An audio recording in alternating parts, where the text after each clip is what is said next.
All right, guys, here we go with our Final Fantasy II um, retrospective.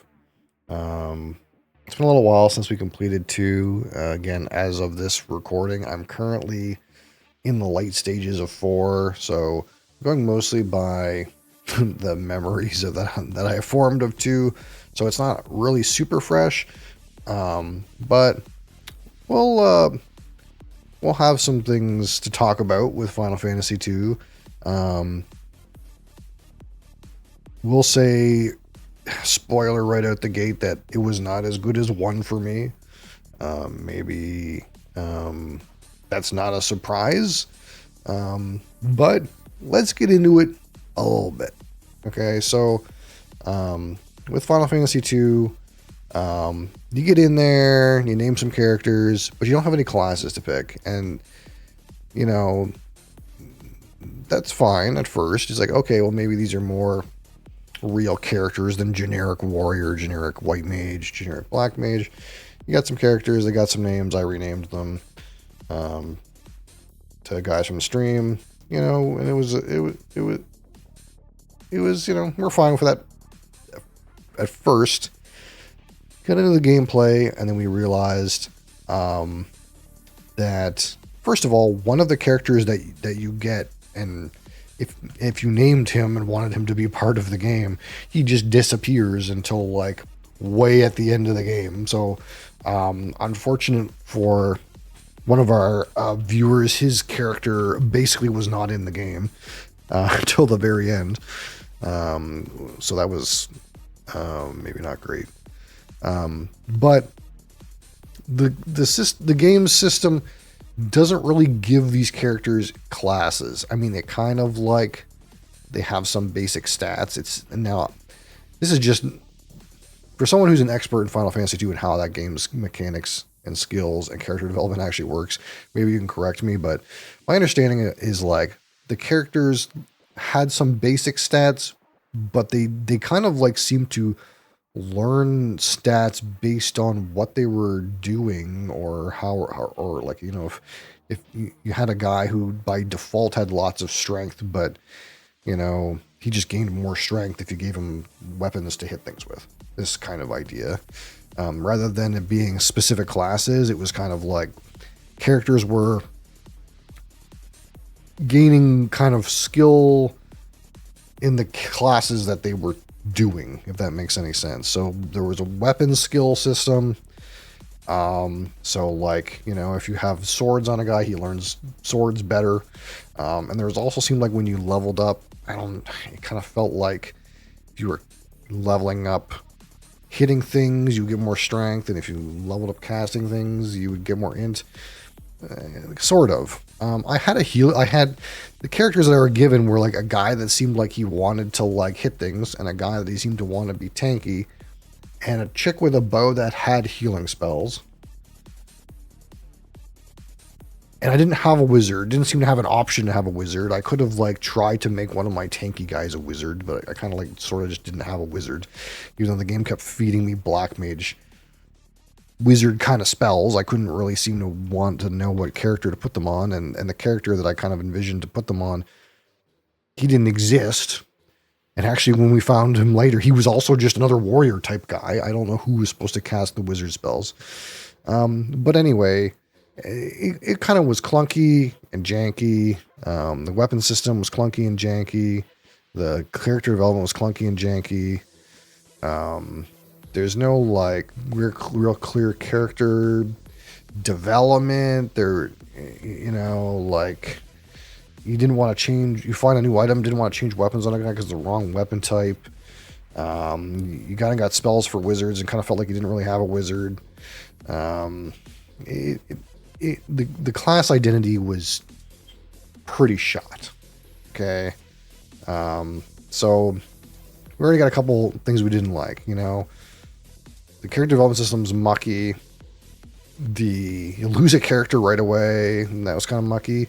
So what's next? The game, I don't know. I was playing the Pixel Remaster version, and I heard there was ways in the basic version of the game to do weird stuff like hit your own characters to gain experience. That wasn't in this version of the game. Like, you didn't need that, I guess, or you couldn't do it or whatever. But the balance was so horrible, it felt like, in this game. I felt like as soon as I stepped out of the first town, my characters were overpowered and I could not lose any fight. And I was just pressing Q to speed up the animations in every encounter I feel like I ever had. My characters felt like absolutely God mode from the very beginning, and it made combat really not that interesting. Because not only were like the monsters kind of like flesh bags, as they kind of were in Final Fantasy 1, but you also were never like dealt any kind of trouble. It kind of felt like you were just hulk them down with auto attacks, as you can kind of see in the background, like me pressing Q up here to fast forward, and you know, we just would slaughter anything with auto attacks. It's kind of not optimal. I never felt challenged. It was never like, you know, I was never in a sticky situation. My characters were just overpowered from the beginning. And it also, as a result, kind of made it weird when the game would introduce these rosters of temporary characters into your party. And these temporary characters would come into your party and they would be like terrible. Like my like existing stable roster of characters were like gods. And then we would get like a new character in there and he would have like a quarter of the amount of hit points or something and would just die or do no damage. Absolutely felt just horrible to have this like dead weight character in your party. The new guy in your party always felt terrible. So that kind of sucked. And that brings us to like, well, how we feel about the story of the game, the game's overarching story or whatever. And it, you know, it was more of a story than you got in 1. It was more of a story. There was a story there, even though it was pretty bare bones, kind of still like, revolution save the world, you know, sort of thing. Oh, that's the other thing. The game gave me this Ultima spell. I just noticed it in the background. If you see that, I got this character casting the Ultima spell. And I was like, well, maybe you need the Ultima spell to like kill the last boss or something like that. So I was trying to level up the Ultima spell to see if it would ever become good. And it looks really cool. And it just does good, just complete dog shit damage. And you never want to press that button. It's almost like, hey, here's the ultimate ability, and then it's just shit. So again, the balance is just another commentary, I suppose, on the balance being completely out of whack with this particular version, at least, if not this particular game. But progressing through, so far, this is the only game where I've used a walkthrough, is 2. And why did I have to use a walkthrough through 2? So to progress the story in 1, yeah, you had to just talk to random people and kind of they would give you some hints and you would go in the world and kind of figure out what you were supposed to do. You know, I got lost. I wasted a lot of time, but I eventually would find an NPC, give me some hint, and send me in the right direction. All right. In 2, instead, the story is hard locked unless you talk to certain NPCs and then notice that they have a thing to learn, and you press this learn button and you learn these key terms that you can then use to talk to other NPCs. And you have to make sure that when you're talking to those other specific NPCs that you find, you press ask and ask them about a term that you learned from somebody else. And that was horrible. I guess they were trying to do something new, like evolve on the idea that you had to talk to some NPCs and to learn where to go with the game. But I just got pretty much entirely, completely, and totally frustrated with the system. I would get told by the NPC, hey, you got to do this next. And I'll be like, okay. And I would go to do it. And then I couldn't do the thing. And I would be like, what the fuck's going on? And then I would find out that, oh, you can't do the thing. You got to go all the way back, talk to that NPC who told you this thing about it, press learn.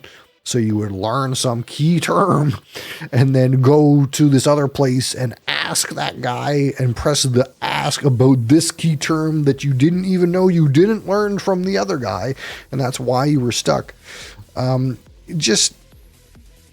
didn't work, and I'm glad that they didn't keep it. The next game does not have that system, and I don't know if any game does.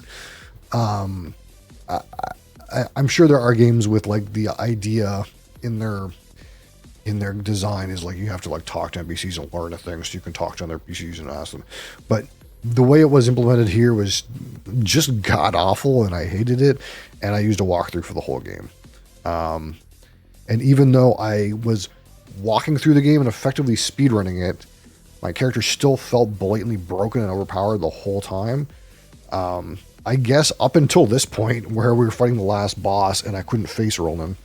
I did end up face rolling him, I think, on the second try or something like that. But realistically, I didn't 100% face roll him on the first try. So I guess, they weren't that OP, but still pretty OP. So that's kind of like the long and the short, the skinny of this particular game. It was negative fun.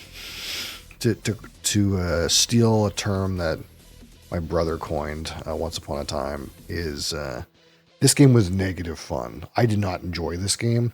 One, I was glad I played one.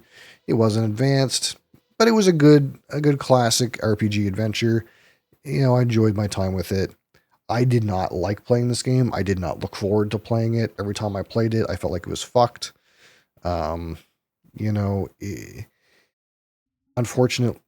Unfortunate truth is this one completely missed the mark for me. Like, this is probably going to be the worst one.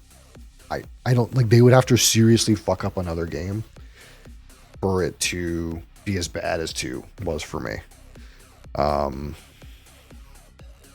So like, probably this is the Z. Like, if we have a tier list, 1 is like, I don't know, like a C tier game, and this is like an F.